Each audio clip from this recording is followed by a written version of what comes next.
எம்ஜிஆரை தடுத்து நிறுத்திய நிஜ கொள்ளையர்கள் என்ன செய்தார் தெரியுமா?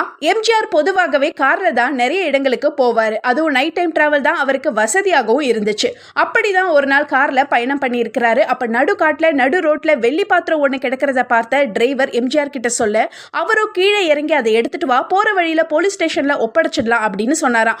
டிரைவரும் அந்த பொருளை எடுக்க போக அவரை 10க்கும் மேற்பட்ட கொள்ளையர்கள் வளைச்சிட்டாங்க. பிறகு கார்ல இருக்கிறவங்களையும் கீழே இறங்க சொல்ல, கையில கம்போட மஃப்ளர் கட்டினபடி எம்ஜிஆர் கீழே இறங்கியிருக்கிறாரு. மஃப்ளரை கழட்டி எம்ஜிஆர் அடையாளம் கண்டுபிடிச்ச ஒரு கொள்ளையன் கூட்டாளிகள் கிட்ட அது எம்ஜிஆர்னு சொன்னதும் எல்லாருமே தடாலடியா அவருடைய காலில் விழுந்து, தலைவரே வயிற்று பழப்புக்காக கொள்ளையடிக்கிறோம் அப்படின்னு மன்னிப்பு கேட்டிருக்காங்க. உடனே அவங்க கிட்ட கோபமான எம்ஜிஆர் கொள்ளையடிக்கிறது ரொம்ப பாவம்னு சொல்ல, அவங்களோ அவங்களுடைய சுய தொழில் தொடங்க கையில காசு இல்ல தலைவா அப்படின்னு அழுதுருக்காங்க. அவரோ எவ்வளவு தேவைப்படும்னு கேட்டபோது, தள்ளுவண்டி வச்சு காய்கறியோ பழமோ வித்து பொழைச்சுப்போம், ஆனா அதுக்கு 1500 ரூபாய் தேவைப்படும் அப்படின்னு சொல்ல, ஆளுக்கு 2000 ரூபாய் கொடுத்த எம்ஜிஆர் இனிமே உங்க வாழ்க்கையில திருடவே கூடாதுன்னு அறிவுரை சொல்லி அனுப்பி வச்சாராம். Download ShareChat.